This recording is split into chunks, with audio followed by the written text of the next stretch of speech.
Hello, and welcome back to the History of Comic Books podcast. This is your humble host and narrator, JT Wheatley. In our last episode, we got into the origin of Superman and how he came to be, and now we're going to get into the history of Superman and how he evolved into the hero we know today. While the first appearance of Superman would be instantly recognizable to readers today, there are still a lot of differences that separate him from the modern version. He originally worked at the Daily Star and not the Toronto Star from Joe Shuster's hometown, but would later be renamed the Daily Planet in Action Comics number 23 in April of 1940. Most significantly, Superman was very much anti-establishment, fighting lynch mobs and evil businessmen. He also didn't have much regard for human life, like he did in Zack Snyder's Man of Steel, more recently, and will be seen throwing people about at one point, destroying a plane and carrying escaping criminals, which would have likely killed them. He was a character that, like all fictional ones, had a lot of growing up to do after his birth. By September of 1938, Superman's creators Jerry Siegel and Joe Shuster traveled to New York City to meet with national editor Vin Sullivan, Jake Leibowitz, and Harry Donenfeld to discuss the future of the character. They had also arranged with Charles Gaines through his Killer Syndicate to make a Superman strip by 1939, eventually appearing in 300 newspapers across the country. Not bad considering he was originally rejected by every paper that sent him one. While Leibowitz and Donenfeld were dreaming of ways to capitalize on their character, with Action Comics number 1 having gone through 3 printings and 900,000 copies sold, Siegel and Shuster would produce a story that satirized his merchandising when he finds out that someone has been using a fake Superman to push his products. It ends with a hilarious bit when the fake breaks his hand on the real Superman trying to punch him, and showing Siegel and Shuster had predicted the future of their character before it even happened. By 1940, Superman got one of his first nicknames with Man of Tomorrow, which came from the World of Tomorrow slogan from the New York World's Fair Comics. He also got his first venture in other medium in February of 1940 with the Adventures of Superman radio show on New York's WOR. Sponsored by Kellogg's Prep, it starred Bud Collyer as Superman. It would run to 1951 for a total of 2,088 episodes. It was here that his classic slogan, faster than a speeding bullet, more powerful than a locomotive, impervious to bullets, up in the sky, look, it's a bird, it's a plane, it's Superman. The show was an instant success, and would later spawn significant characters in the Superman canon, the young photographer Jimmy Olsen and Clark Kent's boss at the Daily Planet, editor Perry White. It also introduced kryptonite in the spring of 1943 to give him a weakness. Jerry Siegel tried to introduce such a concept with the K-Metal storyline that was unused, that also had Superman reveal his identity to Lois Lane so that it's become partners. It was never used, but it is interesting to note that Jerry proposed this story right after he married his wife, Belle, in June of 1939. Siegel and Shuster did introduce his classic villain Lex Luthor in Action Comics number 23 on February of 1940. The radio show also expanded his power set, adding X-ray vision, super hearing, and flight, which would soon be copied in the rest of the mediums. It also was a surprisingly progressive show, with Superman battling a version of the KKK and the classic story Clan of the Fiery Cross in 1946, which received praise from Newsweek magazine. This was approved by director Robert Maxwell and focused the prejudice on Asians, though the theme was universal. Other changes the radio show had over the comic book was that the Krypton was now in the Earth's solar system, and Superman was more active in World War II, with his classic tagline, Truth, Justice, and the American Way, being added in 1942. Also, on March of 1945, he teamed up with Batman and Robin. In January of 1941, Paramount contracted Max Fleischer Studios to make a Superman cartoon, which was reportedly spent up to $50,000 per episode, a fortune at the time, and used the voice actors from the radio show. The show was an instant success and even nominated for an Oscar in 1942 with its breathtaking animation, which still holds up nicely today, along with introducing for the first time Clark Kent using a phone booth to change into Superman. Superman flew in the cartoon as well, reportedly requested by Fleischer, who said it would be easier to animate flying over him having to leap multiple times. However, there was another reason the Man of Steel started to fly. On February of 1940, Captain Marvel debuted in Wiz Comics number 2 by C.C. Beck and Bill Parker from Fawcett Publishing, featuring the adventures of a young Billy Batson, who, when he uttered the word Shazam, which would later become his modern name, he would magically turn into Captain Marvel. While the character bears some resemblance to Superman with his facial features and cape look, he had a different color scheme, red, white, and yellow, and powers which were based on magic and not science, and it included the ability to fly. It didn't help that Captain Marvel was soon outselling Superman as well. As a result, National decided to sue Fawcett over the copyright infringement, though it soon became apparent that it was Superman doing the copying. Nevertheless, it eventually ended with National winning, and Fawcett was forced to settle with a fine of hundreds of thousands of dollars and the promise to cancel the Marvel Comics. In 1940, Ben Sullivan was placed with the editor Whitney Ellsworth, who joined with Leibowitz with coming up with an in-house code for National. Significantly, that none of their characters would kill, though Superman and Batman had already racked up a significant body count by that time. Read those originals. The world's finest were literally not pulling their punches. They also made a point of keeping Superman out of the war, making him instead a USO representative in 1942 during World War II. This was logical, since how long would Hitler have lasted if Superman was really sent after him? Thus he became more human and appealing to kids, as Superman would soon be fighting bullies. However, he also got more absurd, with villains like Mr. Mxyzptlk was introduced, who frequently self-referenced the fact that they were in a comic book. He did get his Man of Steel nickname, which from Steel Sterling, a minor hero of Pep Comics. Then, in late 1994, the young Superman, Superboy, was introduced. Originally conceived as a sidekick to capitalize on the popularity of Batman and Robin, he was later reconceived as a young Superman who was discovering his powers in Smallville, Kansas. He even got a pet dog, Krypto. Once again, this is something else inspired by Captain Marvel comics, which makes one wonder how Fawcett lost his lawsuit. By 1942, Superman was so rooted in American pop culture that the New York Yankees' Joe DiMaggio was called Superman as a nickname, being one of the first examples of the character's name becoming an adjective to describe anyone, celebrity or otherwise, as having what they call superhuman prowess. By 1948, Superman got his own serial. Short films showed in movie theaters, with Kurt Allen cast as the Man of Steel, becoming the first live-action appearance of the character. To avoid the censors, his X-ray vision couldn't see through people's clothing for some reason, but it also added that he had the more common weakness of lead, which would become a consistent feature in the comic books. Due to cost constraints, any sequence of him flying was animated. Nevertheless, the serial was a huge success, and it spawned a sequel in 1950, Adam-Man vs. Superman. Also in that same year, Bill Finger, the co-creator of Batman, wrote a Superman comic that explained his home planet of Krypton and emphasized the fact he was an orphan, something that his own creator Jerry Siegel would expand on in the late 1950s when he returned to the series. This was also explored in the novel The Adventures of Superman by George Lofer. In 1951, The Adventures of Superman, the TV show, premiered, starring George Reeves, and would air for 6 seasons. It began with Superman the Mole Man, which once again found him protecting the underdog, this time the Mole Men in the title, who were the target of a roving mob. The first 2 seasons were filmed in black and white and more film noir, with murders, kidnappings, suicides, and worst of all, they even killed a dog. A crippled old lady was even killed in the episode Evil 3. Superman's no-killing philosophy didn't quite translate to the TV show yet as well, as when 2 criminals discovered he was Clark Kent, he flew to the top of a snow-colored mountain, and then left them there, where they would soon fall to their deaths. All this was edited for content by September of 1952, with Robert Maxwell being replaced by Whitney Ellsworth, and the later plots were made to be more feel-good, with the villains more comical, and Superman thus being made Squeaky King for the now in-place Comic Book Code Authority, otherwise known as CCA. The series also, ironically, saw a loss in production value when it started filming in color in the last 4 seasons, as all the sets and costumes had to be colorized as well, resulting in loss of money for action and other effects. So much so, Superman would guest star in I Love Lucy on January 14th of 1957, and by the 6th episode, a more serious tone was taken again, along with George Reeves directing some episodes.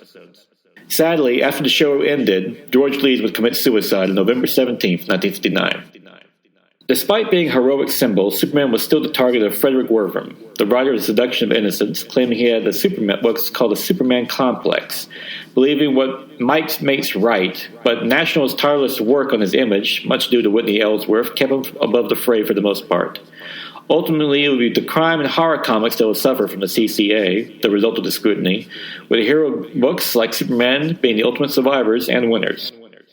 In 1959, Jerry Siegel returned to writing Superman, helping to revive the character during the Silver Age.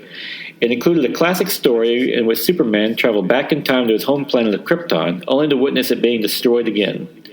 It emphasized the fact that Superman was an orphan, giving a much-needed layer of depth, while also seeing the sales increase due to improved storytelling. Much of this was due to editor Mort Weisinger, who during the Silver Age worked to give Superman a more coherent past and world, essentially a mythology that would make him credible. Employees hated him due to his micromanaging and outright lying. His friend, fellow editor Julie Swartz, joked that his tombstone should read, "Here lies Mort Weisinger, again." However, Mort Weisinger believed Superman was the star, not the writer or the artist, and the sales did increase, keeping Superman as one of the top-selling books in the 1960s. He also made Superman more realistic, giving him a social security number, 092096616 for anyone who wants to steal his identity, and a UN passport. Mort did try to keep him out of current politics, but at one point was enlisted by the Kennedy administration as a fitness ambassador, who was even featured as a character in comic books. Sadly, this all came to around the same time that Jack Kennedy was assassinated, thus quickly ending this. As a Descendant Plus, though, Weisinger also openly debated Frederick Warburton over the merits of comic books. He even hired a then unknown 13-year-old Jim Shooter as a writer. During his reign, the villain Brainiac was introduced, along with Krypto, Superman's dog, and his cousin Supergirl, along with multiple kinds of kryptonite. In 1966, one of the stranger developments of the Superman franchise was It's a Bird, It's a Plane, It's Superman, the musical. Written by David Newman and Robert Benton, and with music by Charles Stross, it premiered on March 19th. While receiving generally positive reviews, it never caught on with the public, as to paraphrase one critic, it was too campy for adults and not campy enough for the kids. Thus it closed on July 17th after only 129 performances. It was revived as an ABC TV special on February 1st, 1975, with David Wilson's Superman and Leslie Ann Warren's Lois Lane, but viewers said it lacked the energy of even the stage show. However, it was the big screen where Superman would make his movie return. In 1978, Superman the movie was released, setting a new standard in comic book movies, though it was a long road to get there. It started in 1974, when the Saw Kings, Alexander and his son Ilya, were looking to develop a new movie property, deciding they should try Superman. Having already produced Orson Welles' The Trial and the blockbuster The Three Musketeers, they were no strangers to the movie game. But when Ilya suggested Superman to his father, he first had to explain who he was. Nevertheless, it wasn't long before they got some European backers and were approaching Warner Brothers, who awarded the movie rights for 25 years for $850,000 up front and a back-end deal that could include millions. They then spent millions advertising the film, including signing Marlon Brando for millions to play Jor-El, $2.7 million guaranteed on 11.3% of the domestic gross and 5.6% of the foreign. They then hired Alfred Bester to write the screenplay, but then moved on to Mario Puzo of Godfather fame, whose story became the basis for the film but was deemed too campy. Nevertheless, he still got $300,000 up front and 5% of the gross. Finally, they hired Robert Benton and David Newman, the writers of the failed Broadway musical It's a Bird, to fix it. Meanwhile, they looked literally everywhere for a director, from Roman Polanski to Steven Spielberg. For a while, Guy Hamilton, the director of Goldfinger, was signed on, but he couldn't film in London due to taxes. He wanted to film in Italy, but Marlon Brando couldn't because he had an outstanding warrant for sexual obscenity. Since Brando was already locked in for millions to play Jor-El, Superman's father, for just 2 weeks of work, they decided to part ways with Hamilton and finally settled on Richard Donner, the director of the hit horror film The Omen, who brought on Tom Mankiewicz to help rewrite the screenplay. The millions up front and the 7.5% of the gross didn't hurt either. A few days later, Oscar-winning actor Gene Hackman was signed to play Lex Luthor for $2 million, reassuring the investors that such high-caliber talent was part of the film. Finally, there was Superman himself, and the Salkins literally considered and tested everyone, from Sylvester Stallone to Clint Eastwood to Ilias Dittis. Seriously, look at the special features of the Blu-ray. They have his test screening. Finally, they found Christopher Reeve, who they originally dismissed for being too thin and even considered it a muscle suit for him. However, Reeve, being a natural athlete, promised he could bulk up by the time of the movie. Of course, he proved to be an inspired choice, and it was his skills as a hang-glider pilot that made Superman's flying look so good. The rest of the cast quickly filled up, with Margot Kidder as Lois Lane. However, before the film could be completed, they managed to squeeze another $15 million out of Warner Brothers. Finally, Superman the movie premiered on December 15th, 1978, with its creators Jerry Siegel and Joe Shuster invited. DC had begun making overtures to repair the rift between them. Siegel reportedly left the film with tears in his eyes, saying it was everything he had hoped for. It was a critical and financial success across the board, grossing a astounding $300 million worldwide. Adjusted for inflation today, that would be $1.2 billion. It set the standard for all comic book movies to follow. Both Sam Raimi and Patty Jenkins cited as a major influence for their respective films, Spider-Man and Wonder Woman. And the score by John Williams is considered his best to date. So much so that when Hans Zimmer was hired to score The Man of Steel in 2013, he originally declined, stating that in the world of movie composers, John Williams is our Beethoven and Superman is his Ninth Symphony. As for the Salkinds, after promising everyone on the film the world, they walked away with their shirts still intact and not much else. However, they still had the right to Superman for another 20 years, and they intended to milk it for all that it was worth. Well, of course, with the success of Superman, a sequel was in the works. Technically, it was planned all along, as Superman 1 and 2 were scheduled to be filmed at the same time in a cost-saving measure, a technique that would later be copied with Lord of the Rings movies and the Avengers Infinity War films. However, in the rush to finally deliver a movie, the first one was released with the second one having mostly been shot but still unfinished. With the film being released, the Salkinds waited to see what would happen, and once it became an overwhelming success, they made the move to replace Richard Donner with Richard Lester, known mostly for directing the Beatles movies. Many has long speculated that if the film had bombed, Donner would have been allowed to finish the second one, but now that it was a financial success, they felt they could put their own man in place. Margot Kidder publicly denounced this, and when Superman 3 came around, her role was greatly reduced, something that she probably was thankful of in hindsight. This led to some complications. For instance, Marlon Brando wouldn't allow his scenes he had shot be used for the second movie, and thus Susanna York's role as Laura, Superman's mother, was beefed up to replace him. Recapping scenes were already shot, though, and any adjustments were provided by his double. Despite all this, Superman 2 was released on January 19, 1981, a critical and financial success, making $208 million worldwide. Eventually, Richard Donner's cut of the film was released in 2006. The Salkinds also found a way to milk the first one when they released the 82-minute cut of the film to release on ABC. Naturally, with this success, a third was on the way, with Superman 3 on June 17, 1983. Due to her protest, Margot Kidder's role as Lois Lane was greatly reduced, with Annette O'Toole playing Lana Lang, Clark Kent's boyhood crush from Smallville, where Robert Vaughn, the star of the TV series The Man from U.N.C.L.E., played the villainous industrialist. Of course, Christopher Reeve was back for over $1 million in script approval, along with director Richard Lester, who got a $1 million paycheck as well. The real star, though, was Richard Pryor, the brilliant comedian, who mentioned in a guest appearance on The Tonight Show with Johnny Carson he would love to be in a Superman film. The Salkinds saw this and offered him the gig, along with a $4 million paycheck, of a computer programmer whose skills Vaughn's characters needed to take over the world economy. It ended up being a B-movie mess, unable to balance Richard Pryor's comedy with the overall tone of a Superman film, where both critics and fans were reviling it, and it only making half of what Superman 2 did. The franchise looked dead, with even Christopher Reeve proclaiming he would never play Superman again.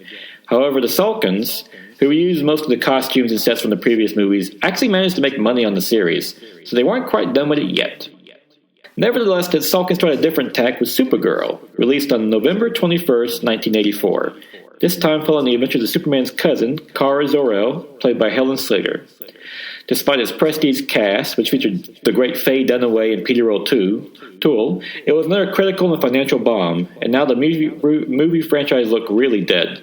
Interesting enough, though, despite only grossing $14 million to its $35 million budget, the Salkinds always claimed that thanks to some genius in counting, they actually did make money on the film. It appears that they're giving everything away for the first movie. The Salkinds were finally catching in on Superman. Finally, the Salkinds got tired of making Superman, so they sold the film rights to Cannon Film for $5 million. He went on to make Superman 4, The Quest for Peace, in 1987. While an ambitious film with a story about nuclear deterrence inspired by Christopher Reeve himself, along with him facing off with Nuclear Man, a villain referencing the Atom Man from the 1940s. It was ultimately another failure that Reeve would dismiss as well, and reportedly told his parents not to watch 3R4. Back in the comics, Julie Swartz was leading another revival of the character with Carmine Infantino now serving as publisher. They hired writer Denny O'Neil, who built a career out of reviving DC characters and set about eliminating kryptonite by having it turned into iron while depowering Superman. He even changed Clark Kent's profession, making him a TV anchor at Galaxy Broadcasting System with his new boss Morgan Edge. O'Neil also gave the Superman Clark Kent a personal struggle over who was his real identity. They even explored the racial issues, including his own Jewish heritage, with one story having Superman fight a golem, a monster from Jewish myth that was created by Lex Luthor. This was something Michael Uslan would use to teach his first accredited course on comic books at Indiana University. Originally, the dean said that comic books weren't art, but when Uslan pointed out how much Superman's origin matched Moses from the Bible, he got the job. However, as soon as the movie came out, any changes that were made were quickly reversed. As Alvin Schwartz stated, Superman directed his own destiny. We were just pawns. Siegel and Schuster's simple creation had truly become a force of nature, one who would team up with famed boxer Muhammad Ali in one comic. Plus, as predicted by his creators Siegel and Schuster all the way back in their original run, Superman was soon a license out for advertising, both for his own comic and other products. This was part of Jeanette Kahn's larger plan for DC Comics, understanding the best way for them to make money now was to use them as IP intellectual property generators for other mediums, while at the same time using ads to keep the comics profitable. It was a new world, and Superman was at the center of it. Understanding the need to show these characters could work and make money in other mediums, Jeanette Kahn, who was publisher of DC, had the Super Friends cartoon created in 1973, which would run off and on until 1986. While derided by fans today, much of Aquaman's ridicule can be traced to this show, it was another huge success, of course leading to increased merchandise sales from toys to clothes and so forth. In 1986, Crisis of Infinite Earths was launched at DC, a maxi series designed to revamp the continuity of DC comic books over the decades and trying to give it some sense. As part of this, John Byrne, fresh off his successful runs with Marvel's Uncanny X-Men and Fantastic Four, was hired as the writer-artist of the Man of Steel miniseries and later the regular comics, where he once again depowered him while making Clark Kent the real identity over Superman. Lois Lane was now a more aggressive rival reporter, while Lex Luthor morphed into a corporate tycoon over mad scientist, and he also got rid of the Super Pets. It was a reboot so significant it made the national news, with New York Times, LA Times, the Washington Post, and even Time magazines running stories on it.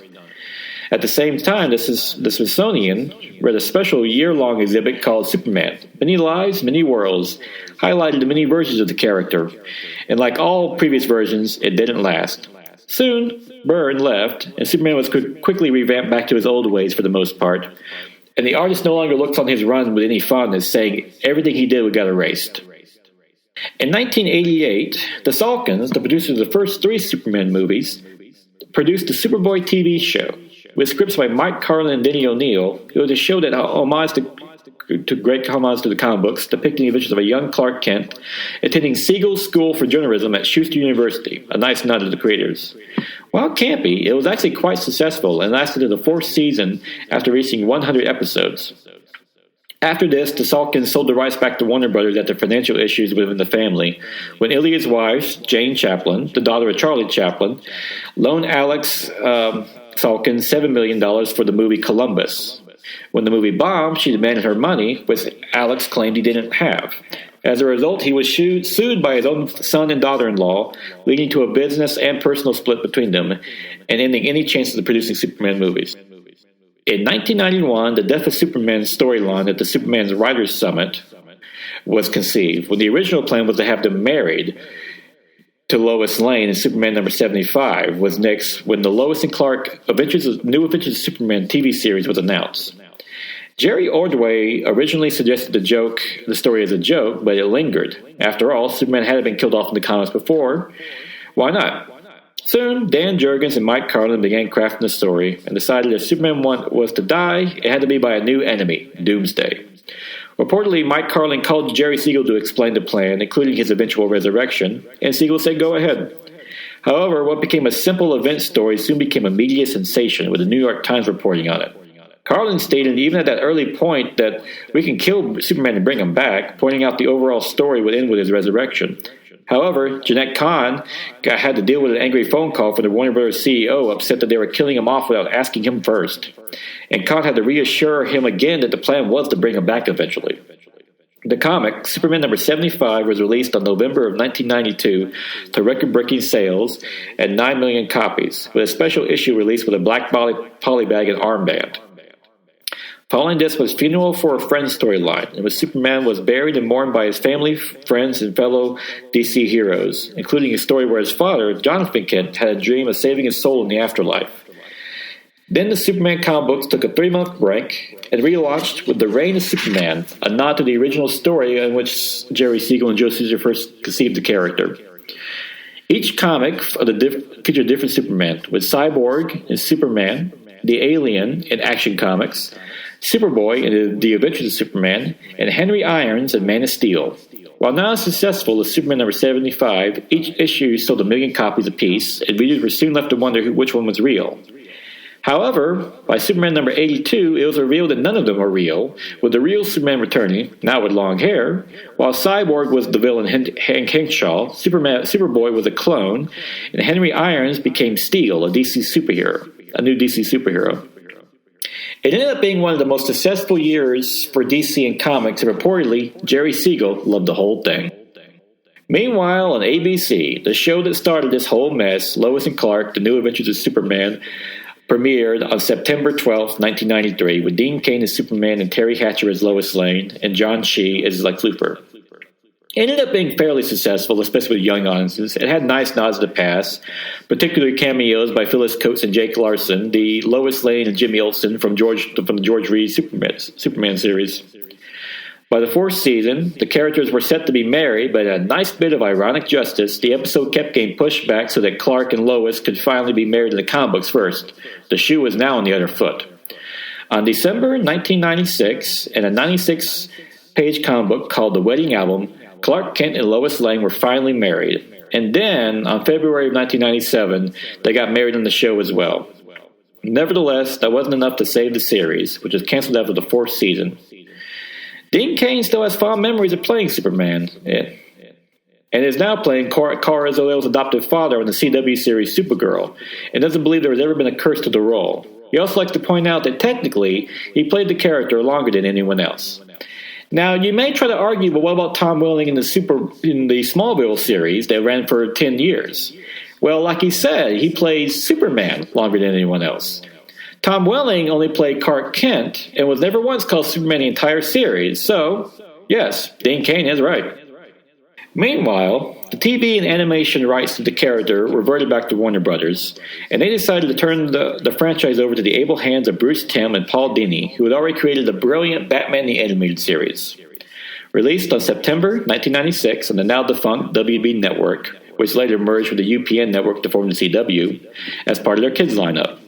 Tim Daly voiced Superman Clark Kent, while Dana Delaney voiced Lois Lane, and Clancy Brown voiced Lex Luthor. It was a critical and financial success and helped to further establish the shared animated universe set up by the Batman series previously. Especially when Batman showed up in the classic World's Finest storyline. It lasted until February of 2000, but that would not be the last of the animated Superman. An elderly Superman would be seen in the futuristic Batman Beyond series, leading a new Justice League team. And he would later appear in the Justice League animated series and the Justice League Unlimited shows in the Cartoon Network. In 1995, the Canadian Post decided to honor its Toronto native Joe Shuster with a Superman stamp, showing that Canadians have some claim on the character as well. Sadly, something terrible happened in 1995 as well, when Christopher Reeve suffered a spinal injury from a horse riding accident, leading him to be paralyzed from the neck down. Despite being crippled, Reeve became a source of inspiration, working for causes and repairing spinal injuries, and even continued his acting career, including starring in the ABC TV movie remake of the Alfred Hitchcock's classic Rear Window. Sadly, he passed away on October 10, 2004. Back in the comics front, in 1996, Kingdom Come was released by Mark Waid and Alex Ross. Taking place in the near future, it sees an older Superman in retirement after the Joker went mad in Metropolis and killed Lois Lane. When a new hero named Magog kills the Joker and is later acquitted, Superman quits believing he has outlived the world. Of course, by the end, the need for the heroes like Superman are reaffirmed, and Superman has fathered a child with Wonder Woman. In 1997, for some reason, DC decided to change Superman's look and powers, basing them around electricity and giving him a blue and white costume. It was quickly ridiculed, and none less than Saturday Night Live mocking it on their Weekend Update segment, with Norm Macdonald stating, "Why did DC change the costume? Not gay enough." Macdonald would then turn to look at the new Superman and proclaim, "That's not Superman." Sure enough, DC quickly reverted him back. In 1998, the team brought you the classic Batman The Long Halloween, The Dark Victory. Jeff Loeb and Tim Sale turned their talents on The Man of Steel, with Superman for All Seasons, a 4-part miniseries that retold the first years of Superman, with each issue focused on a different season. A brilliant story that returned the character to its fundamentals, it remains one of the highlights of the Jeff Loeb-Tim Sale pairing. On October 16, 2001, Smallville premiered on WB, which told the tales of a young Clark Kent growing up in Smallville, with the added twist of a young Lex Luthor moving there and the two becoming best friends. Clark was played by Tom Welling, with his parents, Jonathan and Martha Kent, played by Jonathan Snyder and Annette O'Toole. And an interesting twist, Terrence Stamp would play the voice of Jor-El, previously the villain General Zod in the Superman 2 movie. Annette O'Toole also was a nice callback, as she played Lana Lang in Superman 3. Lana Lang in this series, though, will be played by Kristen Crook, but the most significantly was Michael Rosenbaum as Lex Luthor, giving probably the best live-action performance of the character. Designed to give the origins of both characters, Rosenbaum's brilliant performance showed how a once likable young man became a supervillain. The show also had nice touches, such as Smallville's high school paper being called The Torch, the same name as the paper at Jerry Siegel and Joe Shuster's high school, and even had Christopher Reeve and Margot Kidder guest star. It would go on to last for 10 seasons, though Welling would never don the costume or even be called Superboy, let alone Superman, since the Siegel family had won the rights to the name briefly in court during this time. Nevertheless, the show was a success, and over its 10-year run would feature guest appearances from the Green Arrow, the Flash, Cyborg, and so forth. Lois Lane would also join the series by the 4th season, played by Erica Durance, whose take-charge attitude and sassy persona made her instantly likable with fans and critics, with many arguing she gave the best live-action performance of the character. The show finally ended on May 13, 2011. In 2013, Superman continued to show that he was the most popular character of all time, with Action Comics #1 was auctioned off for $2.2 million at a record-breaking price for any comic book collector.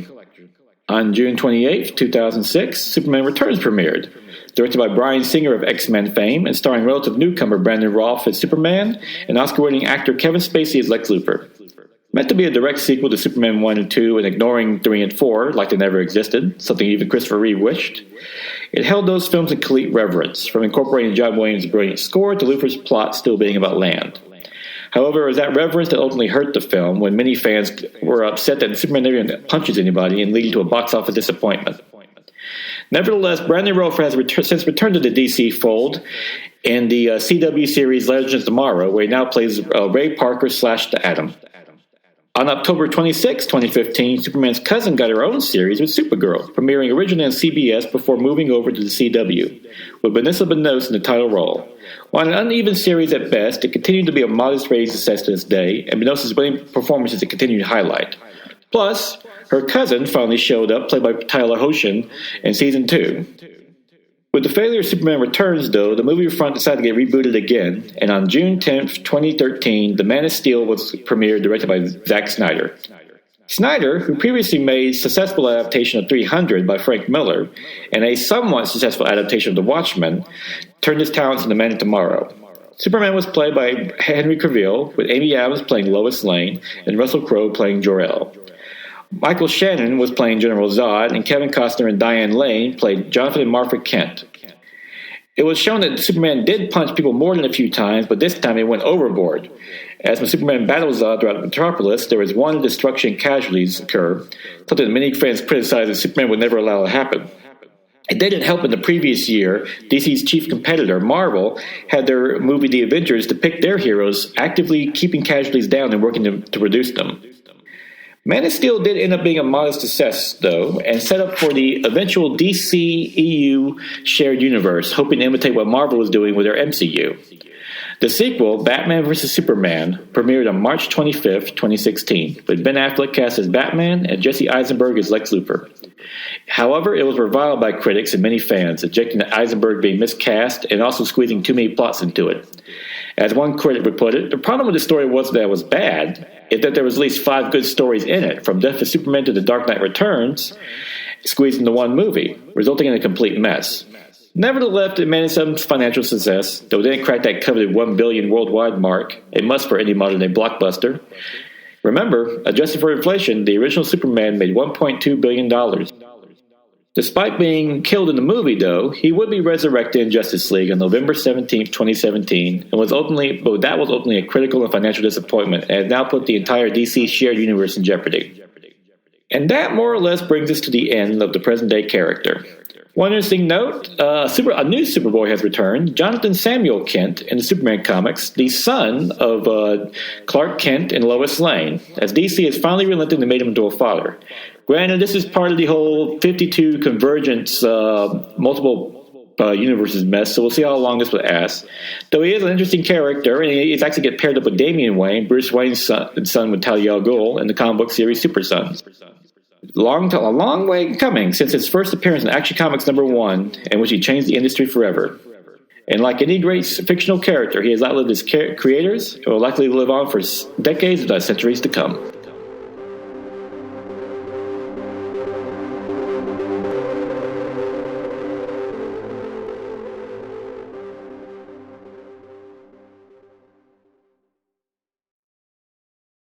My name is Mark McRae, and I'm the author of The Best Saturdays of Our Lives. I'm Dan Klink, co-host of The Best Saturdays of Our Lives podcast. The Best Saturdays of Our Lives features programming trends from the 1966 television season all the way through the last hurrah of the early digital age of the 1990s. On the show, if it's animated, we talk about it. Order your signed copy today at tbsool.com. And listen to the podcast at esonetwork.com and all podcast platforms. And now is April 25th, 2024, time for the favorite comic book of the week. Ultimate Spider-Man #4 by Jonathan Hickman and David Messina, which finds Peter Parker and Mary Jane going on a double date with Harry Osborn and his wife, Gwen Stacy. Yes, that's right. In this universe, Harry Osborn is married to Gwen Stacy, but keep in mind, if back in the original 616 universe, Harry and Gwen knew each other before Peter ever met her, and they even dated for a period, so this actually does make sense. Especially since we're dealing with a universe where Peter never became Spider-Man, and that's more or less fell in love with the girl next door, Mary Jane Watson, and got married and had 2 kids. Well, of course, they go on a double date, which has some undertones because both Peter and Harry know each other as the Spider-Man and the Green Goblin and their larger mission. It's just a fantastic issue. But literally, it's just these two on a double date. No comic book action of any kind, but some great character development and dialogue and stuff that is missing in a lot of era comic books, especially the current mainline Spider-Man comic books. Hickman does a great job with these characters. He nails MJ and flesh out the world. Like, you learn what MJ's job is, which is perfect for her. This version of Gwen Stacy's fantastic as well. And I honestly a great match for Harry. And it kind of like, in some ways, you look at their relationship and goes, oh, wow, Harry and Gwen are a pretty good couple. And it kind of makes you question maybe Peter and MJ need to work on a few things here or there, too. Especially considering he's now become a superhero. And Messina's art, while he's not Marco Dicchetto's dynamic action, it doesn't need to be that way here because, like I said, it's just a date. There are basically two couples having dinner and talking, and it's fantastic. It's everything you wish the Spider books are for, especially the current Amazing Spider-Man, which that current run by Zeb Wells can't end soon enough. But as long as thankfully we have Ultimate Spider-Man, which is like this is the Spider-Man we know and love, and thank goodness it's on the stands. And with that, we will conclude with this week's edition of the Archives. Join me again next week for another edition of the Archives. Until then, go out and enjoy the comic book. And of course, I've talked about it many times before, check out Ultimate Spider-Man. It is fantastic. It's the Spider-Man. It truly is the Ultimate Spider-Man comic right now.